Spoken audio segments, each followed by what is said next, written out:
2020년 6월 9일 12시부터 북남 공동연락사무소를 통하여 여자에 오던 북남 당국 사이의 통신연락선 완전 차단 폐기하게 된다. 쓰레기들과 이를 묵인한 자들의 죄값을 깨끗이 받아내야 한다는 격노한 민심에 부응하여 북남 사이의 모든 통신연락선들을 차단해버린 데 이어 개성공업지구에 있던 북남 공동연락사무소를 완전 파괴시키는 조치를 실행했습니다. 초보적인 도의마저 상실한 남조선 것들에게 징벌의 비단을 가슴 후련히 뿌리려는 격노한 민심에 따라 각지에서는 대규모적인 대남비라 살포를 위한 준비 사업이 맹렬히 추진되고 있습니다. 죄는 지은 대로 가기 마련입니다. 여지껏 해놓은 짓이 있으니 응당 되돌려 받아야 하며 한 번 당해봐야 얼마나 기분이 더러운지 제대로 알 수 있을 것입니다. 적들과 직접 대치하고 있는 우리 군안의 일꾼들, 제일 먼저 영약돌 천하설 만단의 준비태세를 갖추고 있습니다. 한시바삐 하루 빨리 저 전선지대를 개방시켜달라. 네, 북한이 우리 쪽으로 대남 전단을 살포하겠다고 밝혔고요. 우리 남쪽에 있는 탈북자 단체 역시 6월 25일을 전후해서 북쪽으로 전단을 살포하겠다고 밝혔습니다. 양측 모두 접경 지역에서 이 같은 행동이 이뤄지면서 군사적 충돌 가능성이 그 어느 때보다 높아지고 있는 것 같습니다. 하나하나씩 좀 풀어가겠습니다. 최은미 기자, 북한의 이른바 대남 전단 살포 계획은 어디까지 구체화됐고 또 어느 정도의 실행력을 담보하고 있는 건가요? 예, 꽤나 구체화된 걸로 보입니다. 예. 오늘 조선중앙통신이 보도를 했는데요. 대남 전단 12,000장 인쇄를 완료했다고 하고요. 12,000만 장? 예, 1,200만 장입니다. 1,200만 장. 예, 1,200만 장을 인쇄를 완료했다고 하고요. 이 1,200만 장을 담아서 이제 남한으로 보낼 그 풍선들 3,000여 개가 준비가 됐다고 예. 하고요. 이걸 지금 남조선의 깊은 종심까지 보내겠다라고 했거든요. 예. 그러니까 아마 접경 지역뿐만 아니라 서울까지 도달할 수 있도록 하는 어떤 준비를 지금 진행하고 있다라고 예. 이야기를 하고 있습니다. 그러면서 응징 보복의 시각이 바야흐로 다가오고 있다고 경고를 했거든요. 예. 그러니까 이게 아마 시기도 굉장히 임박한 거 아니냐라는 분석이 나오는데요. 지금 가장 유력한 날짜로는 25일 이거 6.25 한국전쟁 70주년 행사가 예정돼 있는 예. 25일이 아마 좀 가능성이 있지 않겠냐. 이날은 우리나라의 대북 전단을 날리는 단체들도 날리겠다고 예고를 하고 예. 있는 이제 날짜긴 한데, 그러니까 요 때를 즈음해서 바람의 방향이 가장 맞는 날, 예. 그날이 되지 않을까 지금 강하게 지금 전문가들의 분석이 나오고 있는 상황입니다. 문제는 이 전단을 날리겠다라고 한 이 북한의 주체가 군인이 아니고 일반 민간인이거든요. 북한도 이제 민간인이 대북 전단을 날리는 식으로 우리에게 맞대응을 하고 있는데 이 북한 주민이 대남 전단을 날리기 위해서 접경 지역, 그러니까 휴전선 인근으로 내려오면 북한 군인들이 그 길을 터줘야 되잖아요. 그러면 최대한 우리 휴전선 인근으로 북한 군인과 민간인들이 내려온다는 뜻이잖아요. 네. 혹시 이 과정에서 어떤 예기치 못한 물리적인 충돌이 있을 가능성 어떻게 보세요? 근데 뭐 비무장지대 지뢰도 깔려 있고 뭐 그런데 예. 그렇게 민간인들이 비무장지대까지 과연 들어올까? 거기까지는 아니다. 예. 그러니까 바람이 아마 북풍이 불 때 예. 남쪽으로 불 때 비무장지대 인근에서 뿌리지 비무장지대 안까지 들어오면은 그 지역은 이제 우리 GP도 있고 그러니까 예. 그 군이 이제 저들의 이제 발표를 보면 북한군 총참모부가 인민들의 열혈 같은 대적 전단 살포 열기를 우리가 최대한 협조하기 위한 방안을 강구한다. 예, 뭐 그런 표현이 이렇게 있잖아요. 돼 예. 있거든요. 그러니까 저들도 이제 열혈 청년들이 이제 보낸다는 건데, 근데 이제 그들을 보호하기 위해서 군이 출동하고 그러한 출동하는 과정이 우리한테 도발이라고 생각해서 우리가 오판을 하면 그때 문제가 생길 수 있는데 예. 실제로 그냥 충돌까지 가지는 않을 것 같은 저는 예, 일단은 그렇게 생각합니다. 근데 서해에서 NLL 근처까지 와서 만약 뿌린다 그러면 NLL은 그 경계선인데 우리가 지켜야 되잖아요. 그러니까 우리 출동할 테고 그런 과정에서 혹시 서해에서 충돌 같은 예. 게 있을 가능성은 배제할 수 없을 것 같습니다. 북한이 뿌리겠다고 하는 게 이제 1,200만 장인데 이거는 한 지역에서 뿌리기에는 굉장히 많지 않나요? 그러니까 좀 전선 전체에 걸쳐서 말씀하신 대로 NLL 쪽에서도 또 육지에서는 휴전선 인근에서 그렇게 뿌리게 되는 거죠? 그러니까 1년에 지금 북한의 이런 행태라고 하는 게 사실은 지금 북한이 굉장히 어렵거든요. 예. 대북제대 사상 최고고 북한과 저 무역을 95% 하는 게 중국인데 예. 4년 전보다 지금 적자가 4배나 늘었어요. 그러니까 한 6억 달러에서 예. 25억 달러 이렇게 엄청나게 지금 늘어났거든요. 그런데다 무역 줄어들지, 지원 줄어들지, 코로나19 있지. 예. 그러니까 죽을 지경이죠. 죽을 지경인데 우리가 전단을 보내는데 김정은을 막 욕하는 그런 전단을 보내니까 이거 잘 됐다. 울고 싶은데 뺨 때려주는 딱 그런 격이죠. 그래서 저걸 가지고 북한 주민이나 군부나 뭐 많은 북한의 주민들이 우리 그 지도자 동지가 뭔가 예. 정책을 잘못했다. 우리 왜 이렇게 살기가 어렵냐. 그런 원성을 할 수 있는 시점에 자기네들이 잘못이 아니라 남한 때문에 그렇다라고 해서 적이 우리의 적이 있다라 그래서 주민들을 걸기대회도 하고 전단도 살포하게 해서 자기들이 욕을 먹어야 되는데 남한을 욕하게 하는. 예. 따라서 주민들을 막 보내는 거죠. 예. 그게 고도의 프로파간다 수법이 아닌가 저는 그렇게 생각이 돼요. 그러니까 우리 전단 살포하신 분들이 뭐 의도야 뭐 그런 의도는 아니겠지만 결과적으로 볼 때 북한 정권이 책임을 모명하라는 길을 줬다는 측면에서 볼 때 굉장히 반성해야 된다. 예. 더군다나 전방에 있는 주민들 전부 다 벌벌 떨고 있잖아요. 예. 또 농사 짓다가 전단 살포한다 그러면 사이렌 울리고 그러면 다 방공으로 대피해야 돼요. 예. 그럼 그분들이 무슨 권리로 그 전방에 그 접경 지역에 사는 사람들 그 경제하는 활동을 왜 방해하냐 그죠. 그래서 제가 한때는 그 전단 살포하시는 분한테 그 특히 바람이 북쪽에서 불 때는 예. 여기서 뿌리면은 저쪽 남쪽으로 떨어지는데 거꾸로, 예. 따라서 동북 삼성에 가서 뿌려라. 저한테 막 화를 내더라고요. 왜 화를 내는지 좀 모르겠어요. 예. 왜 우리 주민들을 괴롭히면서 뿌립니까? 우리 주민들한테 괴로움을 안 주면서도 그렇게 한다면 예. 누가 뭐라 그랬어요? 예. 알겠습니다. 최현민 기자, 앞서 이제 이번 주 초에 북한이 대남 전단을 뿌릴 것으로 예측했는데 이제 바람이 잘 맞아야 되잖아요. 그러니까 이제 북쪽에서 우리 남쪽으로 바람이 불어야 뿌릴 수 있는데 가능한 날짜는 언제쯤으로 예측이 돼요? 네, 저희가 이제 조금이라도 예측을 예. 해보려고 전문가의 이야기를 들어봤는데요. 결론부터 말씀드리면 26일이 날짜상으로 봤을 때, 그 날씨상으로 봤을 때는 가장 좋은 날이라고 합니다. 예. 일단 전문가의 이야기를 먼저 들어보시고 좀 추가 설명을 드리겠습니다. 북한에서 우리한테 날리려면은 북풍이 되잖아요. 북서풍이나. 그죠? 그래야 우리나라로 올 거 아닙니까? 그러니까 그 바람에 안 부는 한은 안 띄우죠. 그거 띄워봐야 우리나라 오지도 않는데 26일 가능합니다. 26일은 아주 좋네요. 여름에는 북서풍이 거의 없기 때문에 실제로 북한에서 남쪽으로 보내는 날짜가 드물어요. 요번같이 24일 날 기압골이 들어와서 기압골이 빠져나가니까 북서풍으로 바뀌는 거거든요. 그런 경우가 많지 않죠.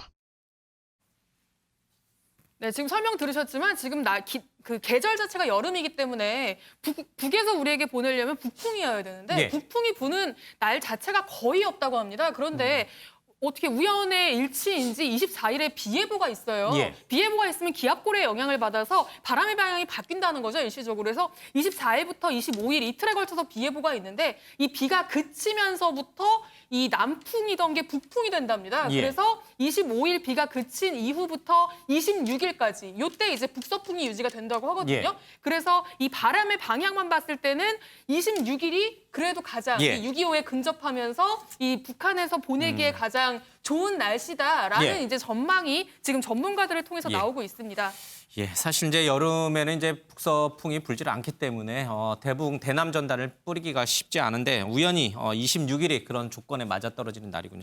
하여튼 26일 날 긴장감이 최고조에 달할 것으로 보입니다. 좀 대비를 좀 해야 될 것 같아요.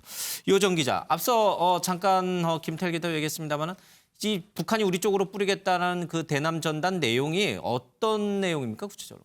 네, 일단 지난 토요일입니다. 예. 이 대남 살포를 위한 준비가 완전히 끝났다라고 대대적으로 보도를 예. 하면서 이 대남 전단을 실제로 이 신문에 공개를 했습니다. 어떤 내용이냐면 지금 보시는 화면인데요. 예. 보시는 것처럼 문재인 대통령의 사진이 이제 들어 있고요. 예. 그 위에 다 잡수셨네 북남 합의서까지라는 이런 조롱성의 예. 문구까지 담겨 있습니다. 무엇보다 예. 눈에 띄는 게 이 대남 전단을 공개한 게 아니라 저 전단을 쌓아놓고 그 위에 이렇게 담배꽁초를 이렇게 쓰레기처럼 떨어뜨려 버린 놓은 거군요. 네, 예. 이제 이런 장면을 연출을 했습니다. 그러니까 이 대남 전단 자체보다도 어찌 보면은 이렇게 문재인 대통령 사진 위에 꽁초를 올려놓는 식의 예. 이런 사진을 연출함으로써 아무래도 이런 대내적으로 이런 주민들의 결속을 이제 도모하기 위한 그런 목적도 강하게 담겨 있는 것으로 보입니다. 예.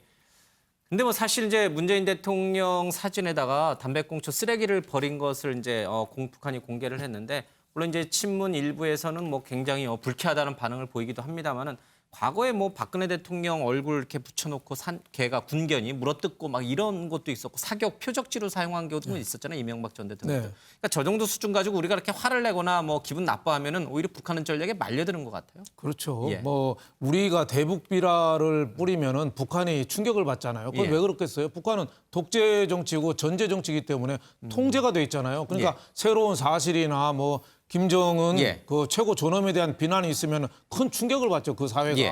그렇지만 우리 남쪽은 개방된 나라 아니에요? 예. 그러니까 문재인 대통령 국가 원수를 뭐 담배꽁초로 비난하고 우리가 국민이 받아본 사람은 기분 나쁘겠죠. 예. 우리가 뽑은 그래도 지도자를 저렇게 비난하는 건. 하지만 우리 국민이 그건 충분히 저는 감내할 수 있는 수준 예. 아니냐 이렇게 봅니다. 그래서 대남비라 북한이 생각하는 수준으로 남한의 충격은 크지 않을 거다. 예. 다만 문제는 대남비라 대북비라 이렇게 뿌리다 보면은 예. 자꾸 긴장감이 높아지잖아요. 이게 위협이 자꾸 높아진다는 뜻 아니겠어요? 그러니까 이게 사고가 총격전이나 이런 것도 얘기치 않게 나는 게 더 위험하잖아요. 예. 서로 NLL에서 뭐 뿌린다고 하다가 자칫하면 무슨 일 날지 모르고 예. 아까도 앵커님 말씀하셨지만 휴전선에서도 물론 뭐 철책선 바로 앞에서 뿌리지는 않겠지만은 그래도 보이는 쪽에서 뿌리다 보면은 무슨 또 우발적인 사고가 날지 모르기 때문에 예. 그게 대남비라가 좀 어떻게 보면 휘발성이 크다는 게 위험한 거지 대남비라의 내용이 우리나라를 흔들 정도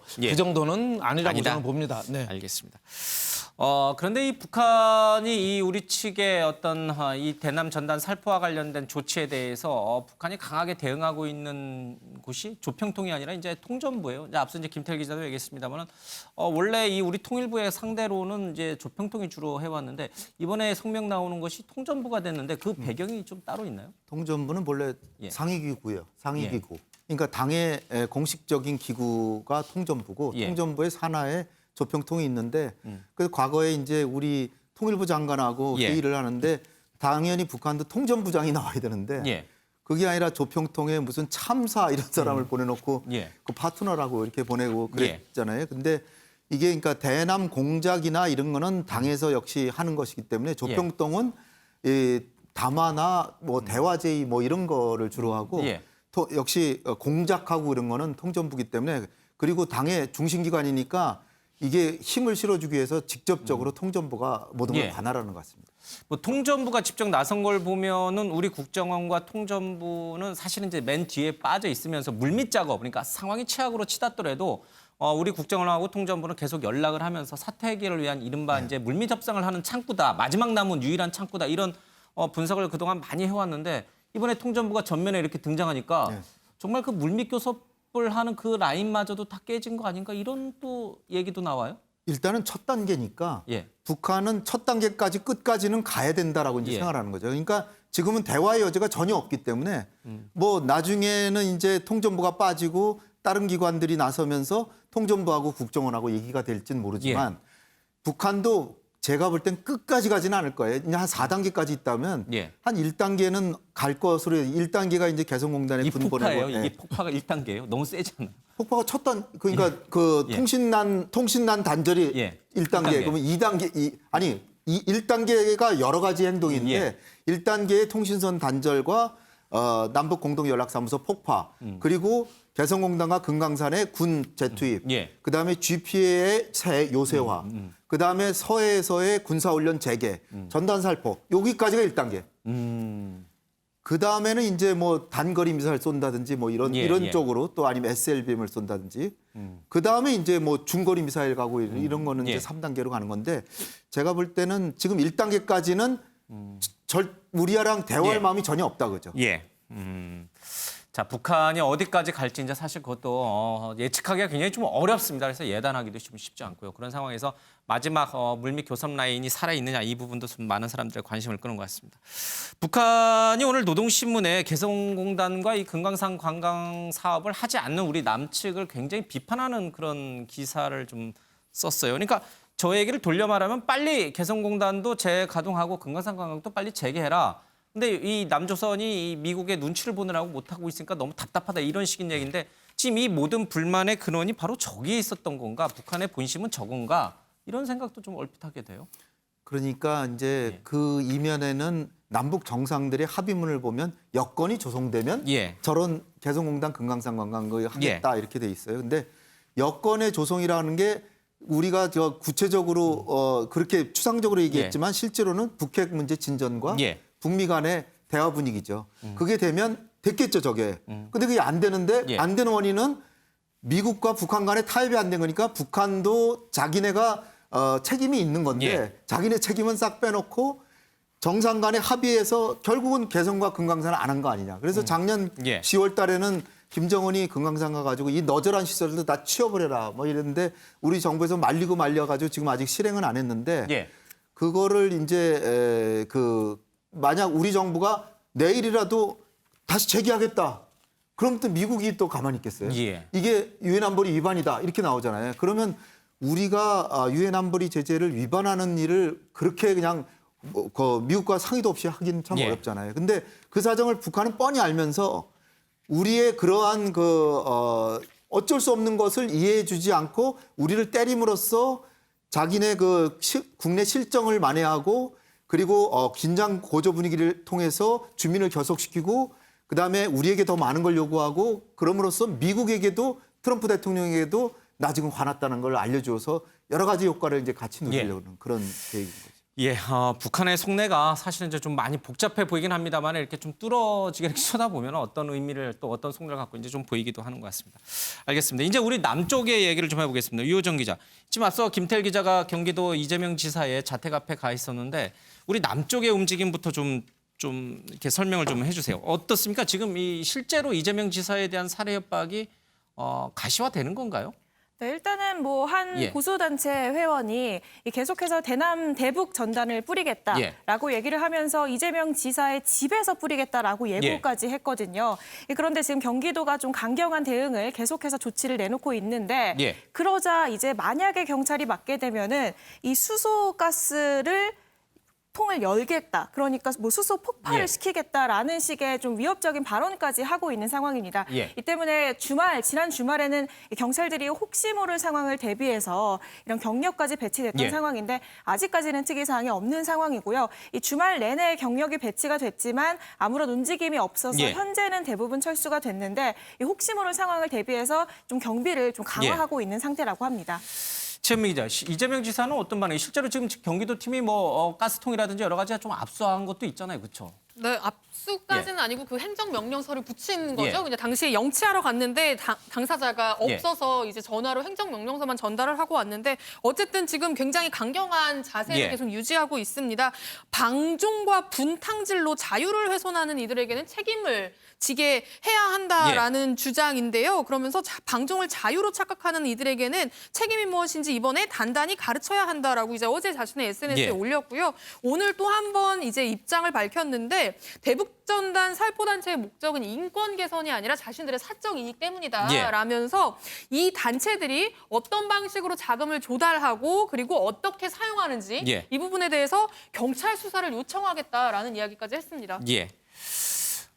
하재현 평론가님, 지금 예. 이제 대북 전단을 날리겠다고 하는 그 단체의 이런 협박도 좀 있고요. 또 이제 경찰 병력이 총동원됐고 또 이제 경기도 당국도 총동원해서 지금 파주에서는 이제 수소가스통 한 20여 개를 또 이제 경찰이 압수까지 했어요. 예. 그러니까 좀 우리 경찰이나 아니면 도당국이 이렇게 좀 막으면은 좀 그렇게 우려할 만한 일은 좀 안 벌어질 것 같긴 하다 이런 생각 좀 들어요. 그렇게 기대를 하는 거죠. 지금 어떤 분이 가스통을 예. 터뜨리겠다 이런 식으로 지금 협박을 해서 굉장히 우리가 예. 긴장을 하는 건데 예. 그분이 오늘 SNS에 글을 또 올렸답니다. 그러면서 나를 말리지 말라는 것을 애둘러 강하게 말을 했을 뿐인데 뭘 예. 긴장하느냐 이런 투로 아니 가스통 운운을 본인이 먼저 했는데 본인이 마치 자기가 별거 아닌 말을 했는데 사람들이 과도하게 긴장하는 예. 것처럼 적반하장으로 이야기하는 건 굉장히 문제가 있는데 어쨌든 이분이 스스로 그냥 말만 좀 세게 했을 뿐이다 예. 이렇게 물러섰기 때문에 좀 우려했던 그런 좀 심각한 사태는 안 생기지 않을까 좀 그렇게 예. 생각이 되는 것이고 지금 대북전단 날리는 분들이 자꾸 이걸 북한에 대한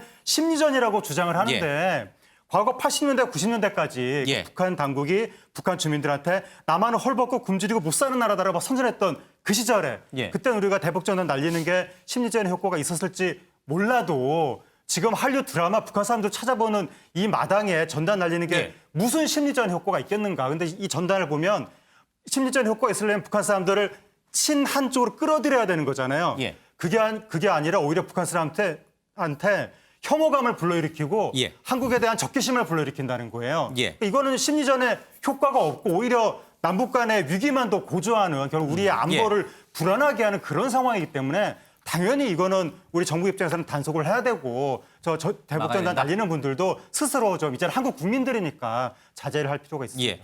뭐 적경지역 주민들도 강하게 반대를 하고 있으니까요. 예. 그런데 또 다른 한 일각에서는 특히 좀 오늘 보니까 울산지법에 있는 한 부장판사는 이걸 못하게 대북전단 날리지 못하게 하는 거는 표현의 자유 침해다. 이제 이런 말씀을 하셔서 물론 이제 여론조사를 해보면 압도적으로 하지 않는 게 좋겠다, 막는 게 좋겠다는 여론이 앞서긴 합니다만 일각에서는 왜 못하느냐, 못하게 하느냐 이거에 대한 어떤 이의 제기하는 분들도 있긴 있어요. 뭐 법 원칙으로 보면은 예. 표현의 자유라는 측면에서는 뭐 대북 전단도 풀어주는 게 맞죠. 예. 마음대로 알릴 수 있게 같은 민간이니까. 민족이니까 예. 민간이니까 그 오고 가는 걸 막을 수 없죠. 근데 지금 여론조사가 리얼미터에서 조사한 거 보면 대북 전단 금지를 예. 53.2%가 찬성했어요. 예. 웬만하면 막으라가 더 많은 거예요. 예. 그건 왜 그렇겠어요? 헌법이나 국민의 기본권도 중요하지만 이 상황론도 그만큼 중요하지 않느냐. 지금 남북 대치 상태고 지금 이 사건이 남북 갈등이 이렇게 폭발적으로 긴장도가 높아진 게 그 6월 그 4일 날 김여정이가 갑자기 담화 발표했잖아요. 대북 전단 살포 못된 짓 하는 놈보다 못 본 척 하는 놈이 더 밉더라. 그러면서 불과 지금 20일도 안 될 정도의 뭐 개성 연락사무소 예. 폭파하고 남북 긴장 관계가 아주 급속도로 높아졌거든요. 이럴 때는 저는 상황론적으로 저는 봐야 된다고 봐요. 이럴 때는 좀 대북 전단이라 예. 좀 자제하고 예. 또 그 접경 지역에 사는 분들의 그분들의 또 생존권도 있잖아요. 예. 그분들의 또 자유권도 있을 수 있고 그런 면에서 볼 때는 좀 어느 정도 자제하면서 예. 이 고비를 넘기고 그 다음에 또 우리가 대북 전단이나 뭐 이런 거를 논의해도 예. 좀 안 늦다. 우선은 좀 평화 예. 이게 좀 중요하지 않느냐 저는 이렇게 생각했습니다. 그러니까요. 네. 이제 뭐 행정명령이라든지 아니면 경찰의 이제 강제 수사권이라든지 네. 이런 걸 통해서 막는 것보다 좀 자발적으로 이제 한반도 위기를 좀 관리한다는 차원에서 좀 이렇게 좀 자제를 했으면 좋겠는데. 근데 이호정 기자, 지금 이게 날리겠다고 했던 단체 자유북한운동연합 박상학 대표가 잠적을 했어요. 연락이 잘 안 닿는다면서요. 그러니까 불안한 거예요, 더. 네, 일단은 예. 뭐 구체적으로 연락을 닿지 않는다, 뭐 잠적했다라는 표현이 예. 맞는지 모르겠는 게 일부 언론과는 연락이 되는 경우도 있기 때문에 예. 좀 저희도 시도를 하고 있는데 아직까지는 전화를 받지 않고 요정 기자 있는 전화 안 상황이고요. 받아요? 네, 예. 마지막으로 연락을 했을 때는 어떻게 돼도 예. 6.25 전에 100만 장을 날리겠다라는 입장이었는데 예. 아직까지는 어떤 통로로든 취소하겠다라는 소식이 아직까지 들리지 않고 있습니다. 예. 만약에 이 계획대로 진행을 한다면 이 바람이 맞는 날에 언젠가 이 전단을 날리겠다라는 건데 일단 통일부와 경찰은 어떻게든 박 대표를 설득을 하고 이걸 말리겠다라는 입장인데 지금 얘기를 한 것처럼 휴대전화를 이제 받지 않고 있기 때문에 예. 좀 어려워 보이는 상황이고요. 실제로 제가 이 동생 큰샘 경우에는 이 북한에 쌀 박정호 보내기를 씨. 네, 취소를 했잖아요. 당시에 찾아갔을 때 아무래도 형이다 보니까 왜 연락을 안 받느냐 이런 부분에 대해서 좀 물어봤었는데 예. 아무래도 좀 기자들 전화도 많이 오고 좀 이렇게 번거롭다 보니까 휴대전화를 꺼놓는 것 같다라는 얘기만 하고 뭐 구체적인 얘기는 없었거든요. 예. 그렇기 때문에 뭐 앞으로 통일부나 이 정부에서 설득하는 연락을 받을지 예. 또 받는다 하더라도 이 애초에 계획을 했던 것을 취소할지 이 부분을 예. 지켜봐야 할 것 같습니다. 지난주 저희 이제 프로그램에 나왔던 이제 고영한 씨 같은 경우에는 이 박상학 씨가 참 이렇게 굉장히 고집스러워서 이렇게 보통 이렇게 말리는 걸 잘 듣지 않는다고 그래요. 최은미 기자, 실제로 박상학 씨는 계속해서 날리겠다는 입장인 거죠. 지금 이제 전화는 안 받고 있지만. 네, 그렇습니다. 자신의 예. 계획에는 변함이 없다라는 뜻을 간간히 연락이 되는 기자들에게 꾸준히 이야기를 예. 하고 있고요. 6.25의 즈음에서 날리겠다, 난 한 번도 예. 번복한 적이 없다라는 입장을 밝히고 있습니다. 그래서 왜 이렇게 대북전단 살포를 고집하느냐. 저희가 이제 과거에 이분이 인터뷰했던 자료들을 예. 좀 찾아봤거든요. 근데 2014년에 인터뷰한 내용이 있는데 이 당시에도 대북전단 살포 때문에 북한이 그걸 문제 삼아서 남북 고위급 회담을 취소한 상황이 있었습니다. 그래서 예. 그때도 이 박상학 대표를 향한 비판 여론과 뭐 찬성 여론, 이 대북전단이 굉장히 논란이 됐었거든요.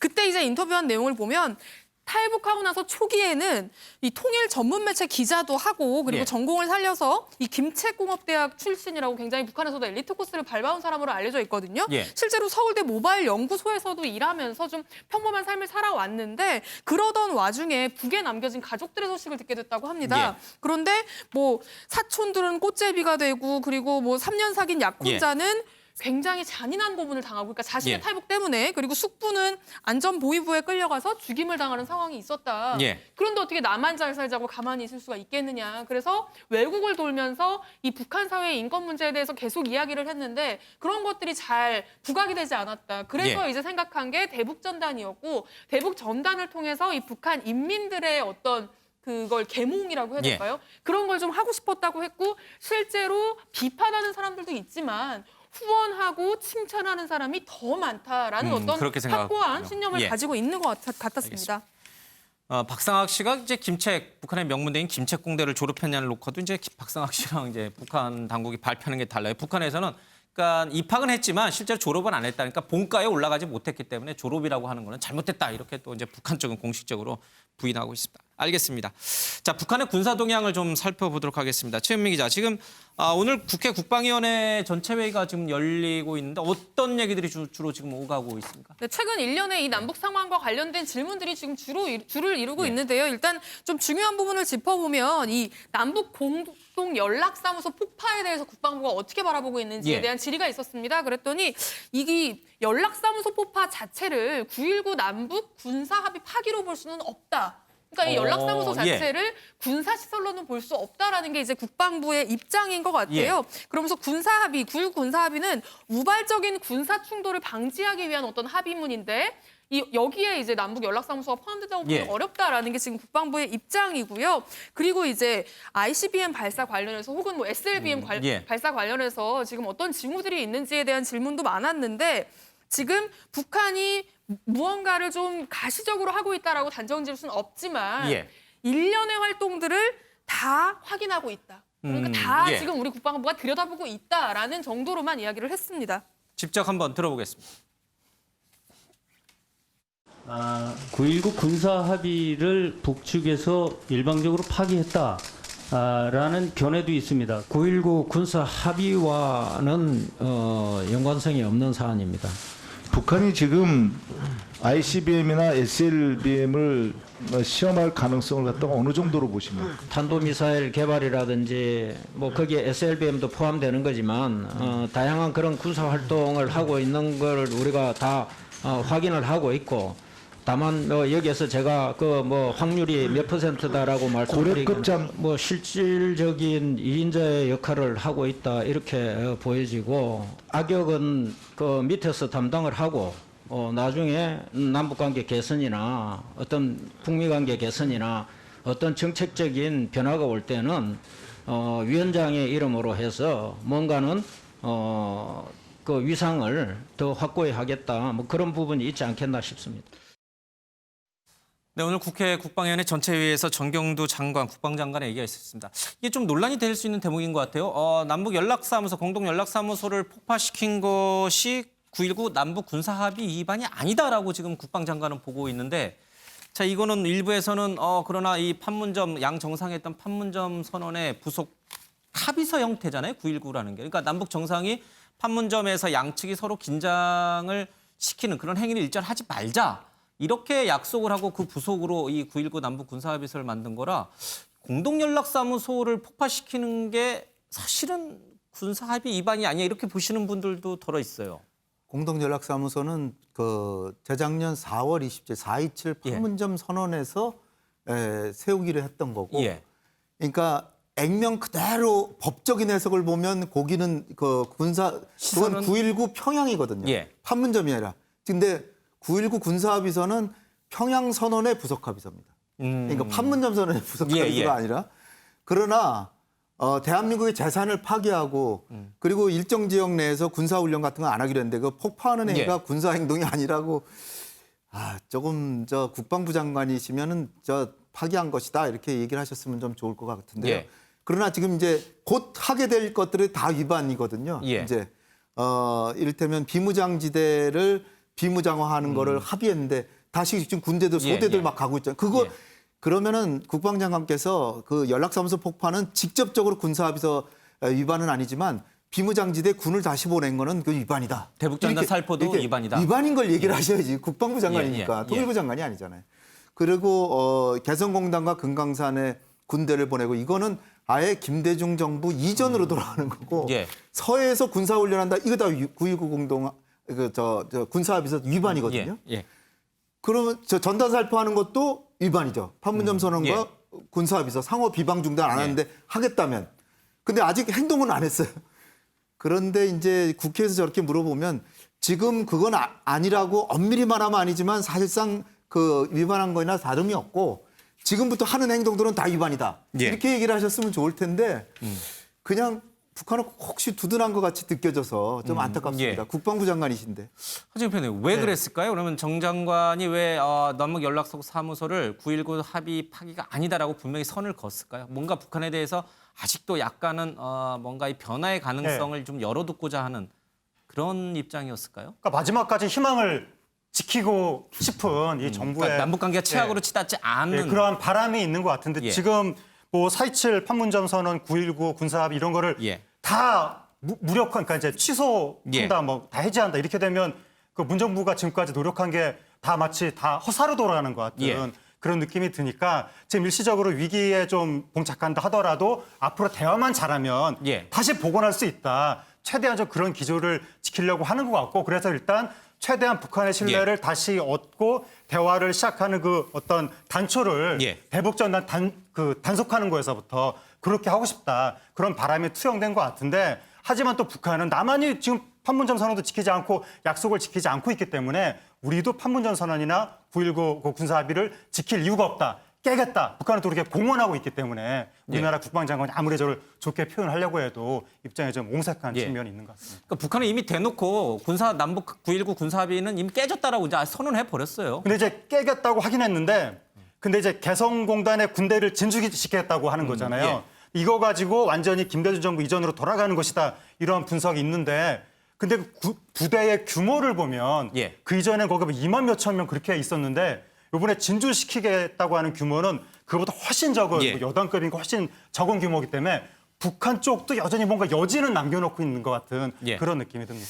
참 우리가 이 북한에 대해서 신락 같은 희망을 계속 갖고선 설득을 해 나가야 될 것인지 아니면 이제 정말 강경하게 나가야 될 것인지 정부가 계속 이 사면초가 어려움에 빠져 있는 것 같습니다.